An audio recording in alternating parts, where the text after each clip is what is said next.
মোহতারাম হাজিরিন, এই যে দুনিয়ার মানুষের কাছে যেমন যৌবনের একটা দাম আছে, একটা মহিলা, একটা মেয়ে, সেই মেয়ের কাছেও বৃদ্ধর দাম নাকি যৌবনকালের দাম, যুবকের দাম নাকি বৃদ্ধর দাম?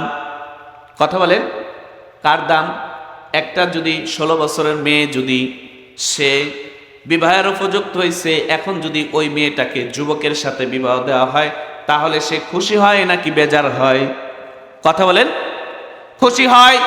কিন্তু যদি ওই 16 বছরের মেয়েটাকে যদি 80 বছরের বুড়া দিয়ে বিবাহ দেওয়া হয়, তাহলে কি সে খুশি হবে? না না, সে খুশি হবে না। কেন খুশি হবে না? কারণ সে জানে এই বৃদ্ধর টেম্পার শেষ। যে দেখো তোমার মাথার চুল পেকে গেছে, তোমার মুখের দাড়ি কিন্তু পাইকে গেছে, অর্থাৎ যে কোনো সময় আমার আপনার কাছে ইমেল চলে আসছে, যে কোনো সময় মালাকুল মউত এসে তোমাকে খপ করে ধরে ফেলতে পারে। তোমার কিন্তু সময় আর বেশি নাই, সময় আর বেশি নাই। সুতরাং জীবনে যা করেছ, পিছনে যা করেছ, যত ভুল করেছ, যত অন্যায় করেছ, যত নাফরমানি করেছ, তাড়াতাড়ি এখনো তোমার সুযোগ রয়েছে। তওবা করো আর আল্লাহর কাছে মাপ চাও, তওবা করো, মাপ চাও, কান্নাকাটি করো, পিছনের গুনাহগুলোকে স্মরণ করে করে কান্নাকাটি করে গুনাহগুলোকে মাফ করায় নাও, তাড়াতাড়ি তাড়াতাড়ি মাফ করায় নাও। কারণ তোমার হায়াত না জানি কখন শেষ হয়ে যায়। মালাকুল মউতের চক্কর, মালাকুল মউতের খপ্পর যে কোনো মুহূর্তে তোমাকে পরিচিত হতে পারে। সুতরাং আর দেরি নয়, আর দেরি নয়, আর দেরি করার কোনো সুযোগ নাই। কারণ মালাকুল মউত যদি একবার কারোর দরজায় যদি আইসা পৌঁছে, কারোর রূহটাকে কব্জ করার জন্য যদি আইসা যায়, পৃথিবীর এমন কোনো শক্তি নাই, এমন কোনো পাওয়ার নাই যে তাকে ফিরাই দিতে পারে। কথা বলেন ঠিক কিনা? এজন্য মোহতারাম হাজিরিন, মুরব্বী বাবারা যারা আছেন, আপনাদেরকে অনুরোধ করে বলি, এখনো যাদের আল্লাহ তাআলা ওই সক্ষমতা দিয়েছেন, ইবাদত বন্দেগী করার মতো ওই ধরনের মন মানসিকতা দিয়েছেন, এখন ইবাদত বন্দেগীকে বাড়িয়ে দেন। বিশেষ করে আল্লাহ রসুলের জীবনের শেষ মুহূর্তের আমলের ভিতরে একটা গুরুত্বপূর্ণ ইবাদত ছিল, সেটা হলো বেশি বেশি ইস্তেগফার করা। কি করা? বেশি বেশি ইস্তেগফার করা। যারা মুরব্বী আছেন তারা আজকে থেকে ইরাদা করেন, আজকের পর থেকে আর কোনো রকমের কোনো অন্যায়, কোনো নাফরমানি, কোনো গুনার কাজ করব না ইনশাআল্লাহ। পারবো ইনশাআল্লাহ? আজকে থেকে এগুলো একেবারে বাদ দিয়ে দিব। এখান থেকে তওবা করে আমরা একেবারে গুনাহমুক্ত জীবন নিয়ে আমরা এখান থেকে ফিরে যাব। পারবো ইনশাআল্লাহ? আল্লাহ তৌফিক দান করেন, সবাই বলেন আমিন। তাহলে একটা আমলের কথা বললাম কি, যে বেশি বেশি ইস্তেগফার করা। আল্লাহ রসুলের যখন শেষ মুহূর্ত যখন আসছে, আল্লাহ রসুলের জীবনের যখন শেষ অবস্থান, সেই সময় আল্লাহ তাআলা রসুলকে কয়েকটি বিষয়ে আদেশ করেছিলেন। তার ভিতরে এক নাম্বার হলো ফাসাব্বিহ, তাসবিহ পড়ে, তাসবিহ পড়ে, বেশি বেশি আল্লাহ তাআলার গুণগান গান, আল্লাহ তাআলার পবিত্রতা বর্ণনা করে, আল্লাহ তাআলার পবিত্রতা বর্ণনা করেন, গুণগান গান। ফাসাব্বিহ বিহামদি রব্বিকা, ফাসাব্বিহ বিহামদি রব্বিকা ওয়াস্তাগফির। এক নম্বর হলো ফাসাব্বিহ, বেশি বেশি গুণগান গান, তাসবিহ পড়েন, সুবহানাল্লাহ সুবহানাল্লাহ সুবহানাল্লাহ, আল্লাহ তাআলার পবিত্রতা বেশি বেশি বলেন। দুই নাম্বার, আল্লাহ তাআলা যে আপনাকে পুরা হায়াতের জিন্দেগি এত বড় নিয়ামতে ভরপুর করে রেখেছেন, এ পর্যন্ত আপনাকে হায়াতে তয়্যিবা দান করেছেন, শারীরিক সুস্থতা দান করেছেন। আপনাকে এর আগেই তো আল্লাহ দুনিয়া থেকে নিয়ে যাইতে পারতো, তারপরে আপনাকে এই পরিমাণ হায়াত দিয়েছেন, এজন্য বেশি বেশি শুকর আদায় করেন। আর যে আপনার বিগত জামানায় যে গুনাহ হয়েছে, যে নাফরমানি হয়েছে, আল্লাহ তাআলা গুনাহগারকে পছন্দ করেন না, আল্লাহ তাআলা গুনাহগারকে ভালোবাসেন না, আল্লাহ তাআলা গুনাহগারের দিকে রহমতের দৃষ্টিতে তাকান না। আল্লাহ তাআলা কোনো বান্দা যদি গুনার কাজ করে, আল্লাহ তাআলা সে চোখে অসন্তুষ্ট ব্যক্তি, অর্থাৎ আল্লাহ তাআলা তার প্রতি অসন্তুষ্ট হয়ে যান, আল্লাহ তার প্রতি গুসা রাগ হয়ে যান, এমতো অবস্থায় যদি মৃত্যু হয়, আমার আপনার মতো হতভাগা এই পৃথিবীতে আর কেউ নেই। তা আল্লাহ তাআলার রাগ ভাঙানো যায়, আল্লাহ তাআলার গুসা ভাঙানো যায়, আল্লাহ তাআলার কাছে ক্ষমা পাওয়া যায় তওবার মাধ্যমে, ইস্তেগফারের মাধ্যমে। এজন্য আল্লাহ রসুলের জীবনের শেষ সময়ে আমল ছিল বেশি থেকে বেশি তিনি কি করতেন? ইস্তেগফার করতেন। এক হাদিসের মধ্যে আসছে আল্লাহ রসুল কি করতেন? প্রতিদিন ৭০ বার ইস্তেগফার করতেন। কয়বার? ৭০ বার ইস্তেগফার করতেন। আর এক রিওয়ায়াতের মধ্যে আসছে আল্লাহ রসুল প্রতিদিন ১০০ বার ইস্তেগফার করতেন। আচ্ছা, আল্লাহ রসুলের কোনো গুনাহ আছে? আল্লাহ রসুলের কোনো গুনাহ আছে? আল্লাহ রসুলের গুনাহ, আল্লাহ তাআলা ওনাকে গুনাহ মুক্তই আল্লাহ তাআলা ওনাকে বানিয়েছেন। সুবহানাল্লাহ বলেন। ওনাদের কোনো গুনাহ নাই, মাসুম। সমস্ত নবীরা কি? মাসুম, নিষ্পাপ। তাদের কোনো গুনাহ নাই, তাদের কোনো অন্যায় নাই, তাদের কোনো অপরাধ নাই, এরা মাসুম, নিষ্পাপ। তাহলে আল্লাহর রসুল সাল্লাল্লাহু আলাইহি ওয়াসাল্লাম নিষ্পাপ হওয়ার পরেও যদি তাকে আল্লাহ তাআলা শিখান, রসুল আপনি বেশি বেশি ইস্তেগফার করেন, আল্লাহর রসুলও প্রতিদিন ৭০ বার ইস্তেগফার করেন কিংবা ১০০ বার ইস্তেগফার করেন, যার কোনো গুনাহ নাই, তারপরেও যদি ইস্তেগফার এতবার পড়তে হয়, আমাদের গুনাহ তো আর গুনাহ, আমাদের জিন্দেগি হলো গুনাহ আর গুনাহ, গুনাহ ছাড়া আর কিছু সামনে দেখি না। তাহলে আমাদের কি পরিমাণে ইস্তেগফার করা দরকার, কি পরিমাণ আল্লাহর কাছে তওবা করা দরকার, কি পরিমাণ আল্লাহর কাছে আমাদের ক্ষমা চাওয়া দরকার। কিন্তু আমরা ভুলেও এই কথাগুলো মনে হয় না। সারাদিন চলে যাচ্ছে কাজের মধ্যে, গল্প গুজবের মধ্যে, ঘোরাফেরার মধ্যে, কিন্তু কখনো আমার পিছনের গুনার কথা স্মরণ করে চোখ দিয়ে এক ফোঁটা পানিও আসে না।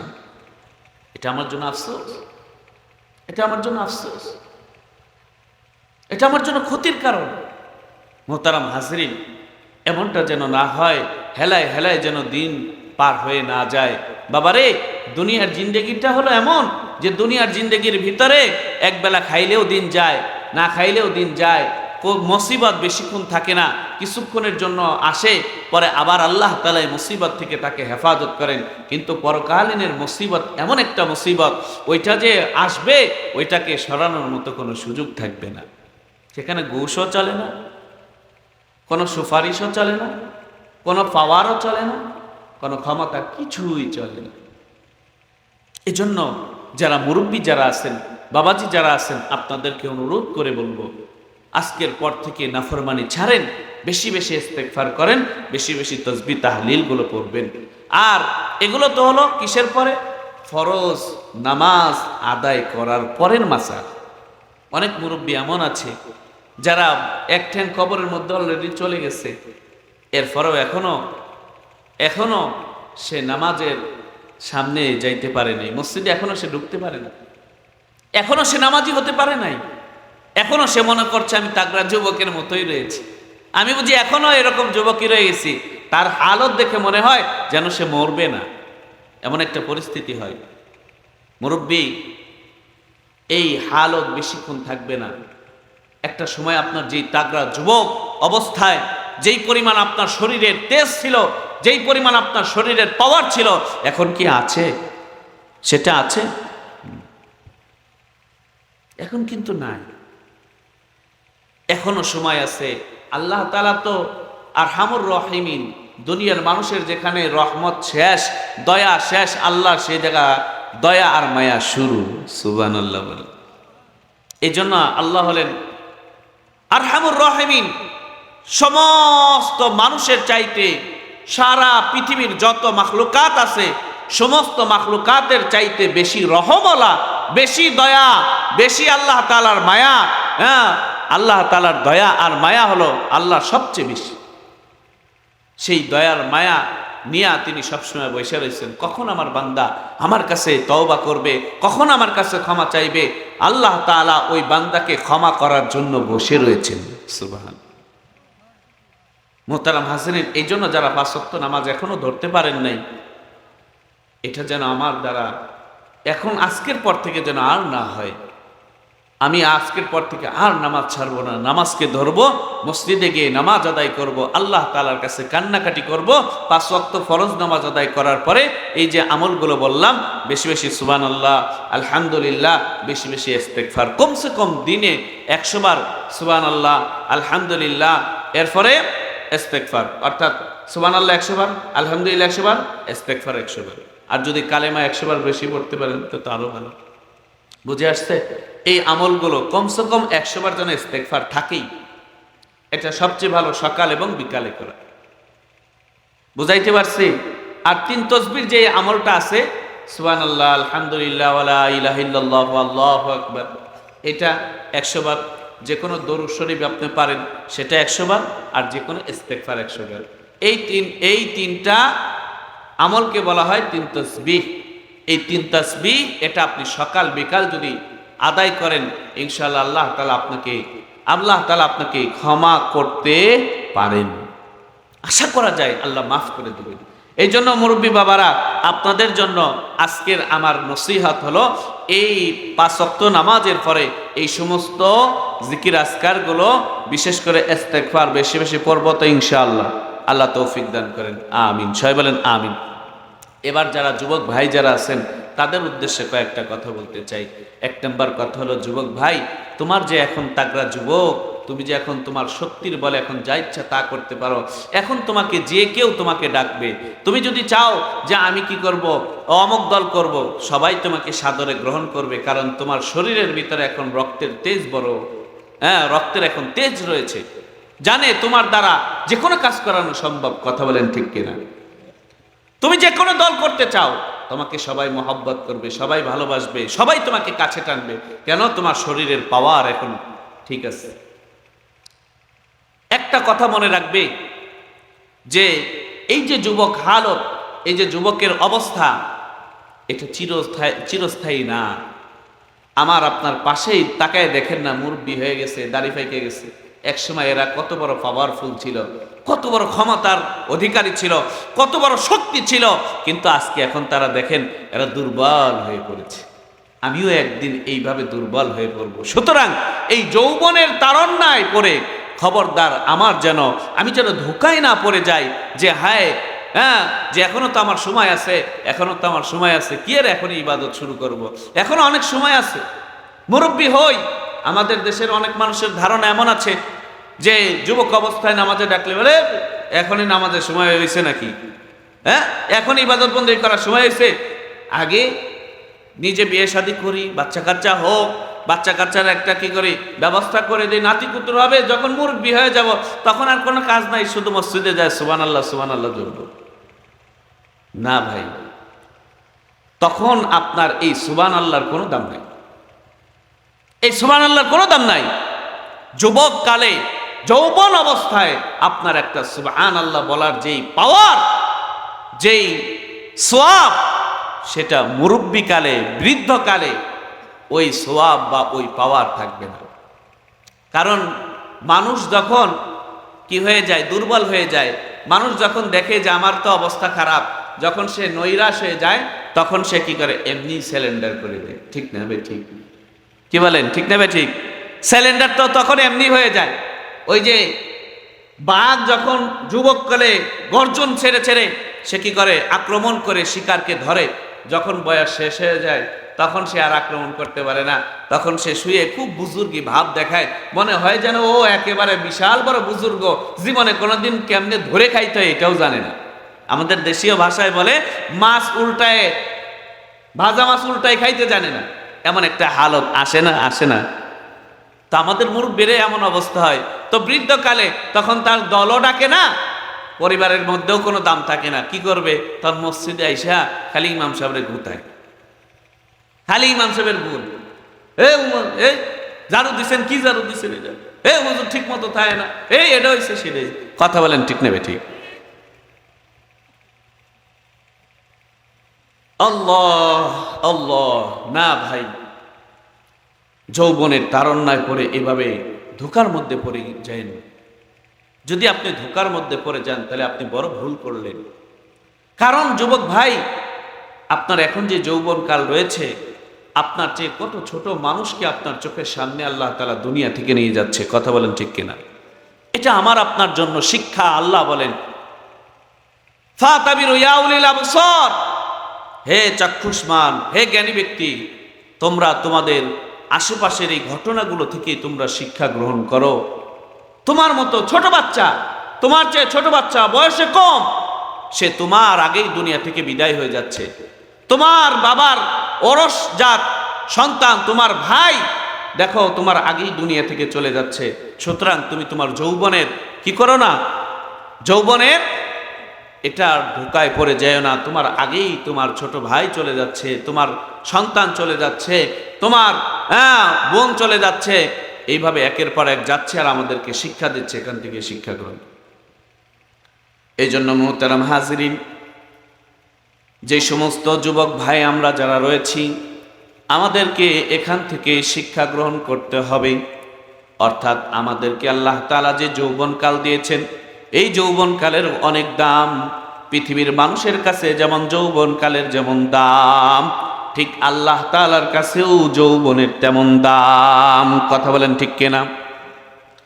যৌবনকালে আপনি যেমন নাকি কাজ করার ক্ষমতা রাখেন, আপনার কাজের যেমন স্পিরিট রয়েছে, কাজের যেমন ক্ষমতা রয়েছে, একজন মানুষ যখন আপনাকে কাজে নিবে তখন সে চিন্তা করে লোকটা যুবক নাকি সে বৃদ্ধা। যদি বৃদ্ধা হয় তাকে কাজে নিতে চায় না।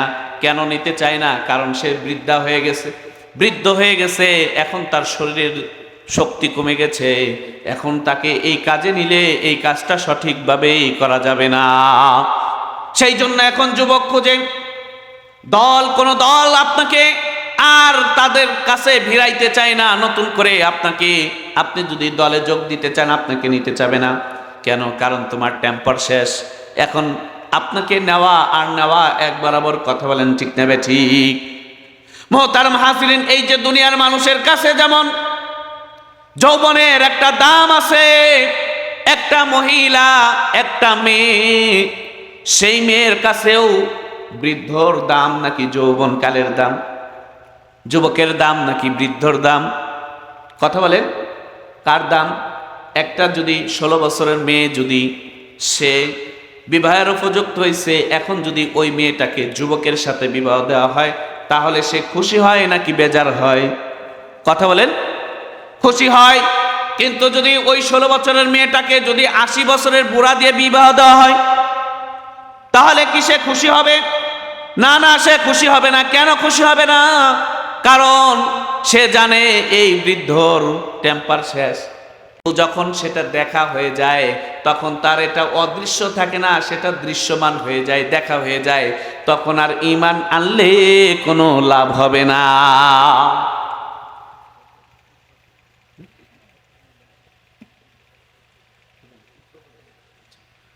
তো মুহতারাম হাজিরিন, এই জন্য আমি আপনাদেরকে করজোর অনুরোধ করে বলতেছি, সময়কে নষ্ট করবেন না। আমি যে সময়ের গুরুত্ব বোঝাইতেছিলাম, আল্লাহ তাআলা ওয়াল আসরি ইন্নাল ইনসানা লাফি খুসর, এখানে আসরের কসম খাইছেন, অর্থাৎ সময়ের কসম খাইছেন। এটা থেকে গুরুত্ব বোঝা যায়।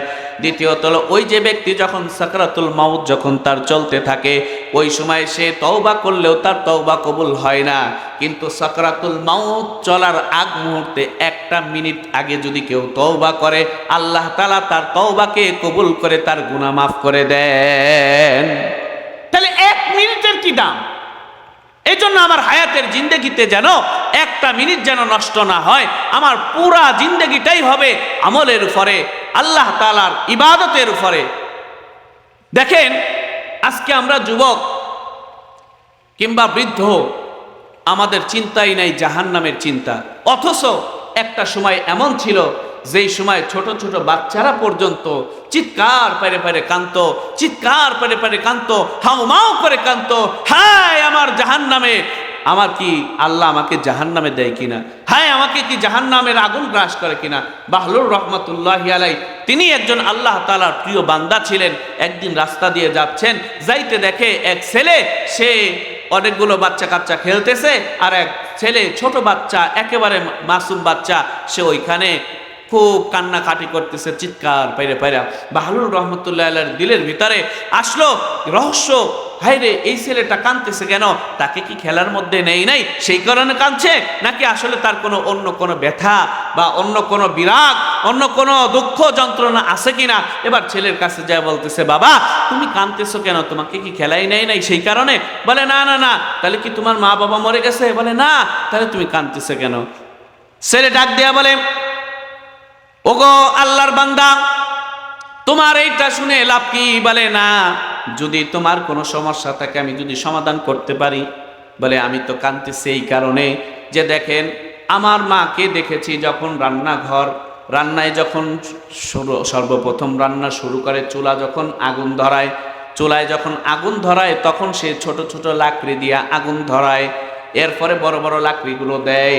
এখন আমার টেনশন হলো, চিন্তা হলো, আমি তো ছোট মানুষ, এই অবস্থায় যদি আমি মারা যাই আর আল্লাহ তাআলা যদি জাহান্নামের আগুনকে যদি জ্বালাইতে শুরু করে, আর তখন যদি যেহেতু আগুনকে ছোট ছোট জিনিস দিয়ে জ্বালানো হয়, এখন যদি আমি ছোট মানুষ হিসাবে আমাকে দিয়া যদি জাহান্নামের আগুন যদি জ্বালানো শুরু করে দেয়, তাহলে আমার পরিস্থিতি, আমার দুর্দশা কি হবে? এই চিন্তা করতে করতে আমি কাঁদতেছি, হায় আমার কি অবস্থা হবে, হায় আমার কি অবস্থা হবে। ও মুহতারাম হাজিরিন, যারা নাকি আল্লাহ তাআলার পক্ষ থেকে যাদেরকে আল্লাহ তাআলা দুনিয়াতে জান্নাতের সার্টিফিকেট দিয়েছিলেন, আল্লাহর রাসূল দুনিয়াতে সার্টিফিকেট দিয়েছিলেন যে হযরতে আবু বকর সিদ্দিক রাদিয়াল্লাহু তাআলা আনহু, তারও এতটা আখিরাতের চিন্তা ছিল, এত আখিরাতের চিন্তা ছিল। হযরতে আবু বকর সিদ্দিক রাদিয়াল্লাহু তাআলা আনহুর মতো ব্যক্তিত্ব, সেও বলতো, হায় যদি আমি খড়কুটা হইতাম কিংবা ঘাস হইতাম, তাহলে আমার কোনো হিসাব কিতাব পরকালে দেওয়া লাগতো না। হায় হায় আমাকে আল্লাহ মানুষ বানাইছেন, তাহলে তো আমাকে হিসাব কিতাব দিতে হবে। দেখেন তাদের চিন্তা আর আমাদের চিন্তা। বৃদ্ধ হয়ে গেছি, এখনো মরার চিন্তা নাই, এখনো আখিরাতের সামানা গুছানোর কোনো ফিকিরই নাই। এই জন্য যারা মুরব্বী আছি তারাও আমরা আখিরাতের সামানা গুছাবো। 2 নাম্বার, আমরা যারা যুবক যারা আছি তারাও এখন থেকে চেষ্টা করব, আজকের পর থেকে নিয়ত করব আর কোনোদিন অন্যায় করব না। পারবো ইনশাআল্লাহ? যুবক ভাই পারা যাবে ইনশাআল্লাহ? যে আজকের পর থেকে আর সময় নষ্ট করব না, আল্লাহর ইবাদত বন্দেগীতে কাটিয়ে দিব। তাহলে এই নিয়ত করা যায় তো ইনশাআল্লাহ? তাহলে এই জন্য আমরা সময়কে নষ্ট করব না। 2 নাম্বার নসিহত, বাবা বা যুবক ভাই, কখনো নামাজ ছাড়বো না। কারণ যে নামাজ ছাড়ে সে মুসলমানের কাতারে তার নাম থাকে না।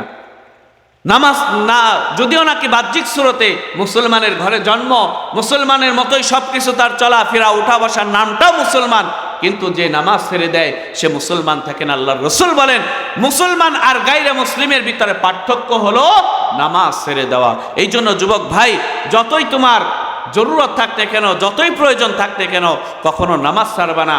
নামাজ যদি পড়ো, আল্লাহ তাআলা যদি এই অবস্থায় তুমি ইবাদত বন্দেগী যদি করতে পারো, তাহলে কি হবে? মৃত্যুর সাথে সাথে আল্লাহ তাআলা তোমার জন্য জান্নাতের ফয়সালা করে দিবে। এই জন্য যুবক ভাই, 2 নাম্বার হলো কি? নামাজ ছাড়বে না। 3 নাম্বার হলো এই যে আল্লাহ তাআলা তোমার মুখে যে একটা সাইনবোর্ড দিছে, এটা হলো দাড়ি, এটা সাইনবোর্ড, এটা আমি যে মুসলমান, আমি মুসলিম, আমি একজন মুসলমান, এটা আমার সাইনবোর্ড। দাড়ি এটা আমার মুসলমানের সাইনবোর্ড। এখন যদি কবরে যাই, এমনি উলামায়ে কেরাম করে বলেন, যদি তুমি কবরে যাওয়ার পরে এখন তোমার মুখে তো সাইনবোর্ড নাই, তুমি যে মুসলমান না হিন্দু, কোন বুজুর্গরা বা উলামায়ে কেরাম হাসির ছলে বলে, তাহলে তো তোমার সাইনবোর্ড যেহেতু নাই, কাপড় আঙ্গায় দেখা লাগবে, এখন তুমি কি কথা বুঝাইতে পারছো? এই কথাটা বলো ভয়াবহ কথা। আরে ভাই আমি মুসলমান, একটা দোকানের সামনে, আপনি ঔষধের দোকানের সামনে সাইনবোর্ড দেওয়া আছে না নাই? ঔষধের দোকানের সাইনবোর্ড দেওয়া আছে, ঔষধের দোকান। মুদির দোকানের মধ্যে সাইনবোর্ড দেওয়া আছে, এটা দেখেই বোঝা যায় এটা মুদির দোকান। কাপড়ের দোকানের ভিতরে সাইনবোর্ড দেওয়া আছে, এটা দেখেই বোঝা যায় এটা কাপড়ের দোকান। হ্যাঁ, এরকম ভাবে প্রত্যেকটি দোকানের মধ্যে সাইনবোর্ড দেখলেই বোঝা যায় এটা বীজ ভান্ডার, মানে এখানে গেলেই বিভিন্ন বীজ পাওয়া যায়। ঔষধালয়, এখানে ঔষধ পাওয়া যায়। তাহলে তুমি আর আমি যে মুসলমান, তোমার আমার মুসলমানের সাইনবোর্ড কি? তোমার আমার মুসলমানের সাইনবোর্ড হলো মুখের দাড়ি। এখন যদি তোমার মুখের ভিতরে দাড়ি যদি না থাকে, তাহলে সেই দিন কেমনে তুমি পরিচয় দিবে আমি মুসলমান? যে মুখের ভিতরে খুর লাগায় সে রাসূলের গলার মধ্যে খুর লাগায়। এই জন্য যুবক ভাই যারা আছে, আমরা কি করব? মুখের ভিতরে দাড়ি রাখবো। টাকনুর নিচে আমরা কোনো কাপড় পরিধান করব না, সর্বদা টাকনুর উপরে কাপড় পরিধান করার চেষ্টা করব। আর আরেকটা হলো সর্বশেষ যেটা, সেটা হলো আল্লাহর রসুলের সুন্নাতকে খুব পাবন্দি করা। প্রতিটা কাজে, প্রতিটা ক্ষেত্রে, সর্বত্র আল্লাহ রসুলের সুন্নতকে পাবন্দি করা। কারণ সাহাবাই কেরাম আল্লাহর কাছে দামি হয়েছেন, সারা পৃথিবীর ভিতরে মডেল হয়েছেন রসুলের সুন্নতকে অনুসরণ করার কারণে। এজন্য আমরা রসুলের প্রত্যেকটি সুন্নাহকে অনুসরণ করে চলার চেষ্টা করব। আল্লাহ তাআলা আমাদের সকলকে যে কথাগুলো বললাম এবং শুনলাম